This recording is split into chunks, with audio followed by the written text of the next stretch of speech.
नींद से जागे व्यक्ति ने टीवी की चिंताजनक खबर पर ध्यान नहीं दिया। एक अज्ञात वायरस तेजी से फैल रहा था, जिससे संक्रमित लोग आक्रामक हो रहे थे। खबरों में लोगों से सावधानी बरतने को कहा गया था। खबर न देखने के कारण वह बाहर निकला और सड़क पर कई एम्बुलेंस देखी। सुपरमार्केट में लोग घबराकर सामान खरीद रहे थे। उसने कुछ दिनों का भोजन खरीदा।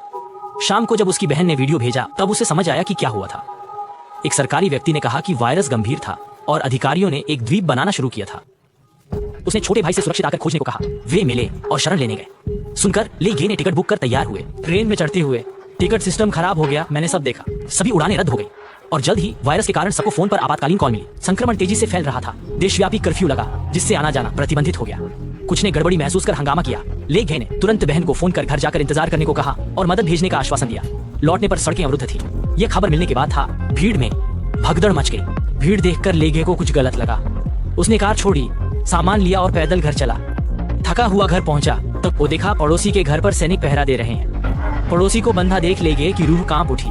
वहां से निकलने की उसकी इच्छा बढ़ गई। अगले दिन बहन ने बताया, अधिकारियों ने मार्शल लॉ और क्वारंटाइन जोन की योजना बनाई है। सेना जल्द सबको निकालेगी, लेकिन खाली इलाका अधिक खतरनाक होगा। छोटे भाई की जरूरत है सैनिकों से बचे ताकि बिना परेशानी आगे बढ़ सके। छोड़ने के बाद वह उसे लेने लौटा।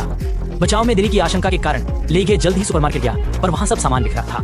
उसने थोड़ा बहुत बिखरा खाना उठाया। जैसे ही वह बैग भरकर निकलने वाला था, उसने एक पुलिसकर्मी को खून से लथपथ हाथ लिया और दौड़ते देखा और घबराकर दरवाजा बंद कर दिया। लेगे कुछ कर पाता, इससे पहले ही उसने चीखती भीड़ को भागते देखा। तभी एक संक्रमित व्यक्ति ने पुलिसकर्मी को गिरा दिया। मजबूत होने के कारण उसने एक छड़ी पकड़ी, पर वह भी जल्द संक्रमित हो गया। वे इसके खतरनाक असर से बहुत डरे हुए थे। दोनों ने मदद की। अंततः स्थिति सुलझ गई, लेकिन ले के जश्न से पहले उसने सादे कपड़ों में घायल पुलिस को बाहर आते देखा। अपने साथी की दयनीय हालत देखकर एक अन्य घायल पुलिसकर्मी ने तुरंत लेगे को उससे दूर भगा दिया। हताशा में आकर उसने खुदा को गोली मार ली। घर लौटकर लेगे ने तुरंत सभी दरवाजों और खिड़कियों को कीलों से बंद कर दिया और अंदर का नजारा रोका एक के लिए पर्दे खींच दी। इस समय सेना ने नागरिकों को वापस बुलाना शुरू कर दिया था। थोड़ी देर बाद उसके दरवाजे के बाहर दस्तक की आवाज आई।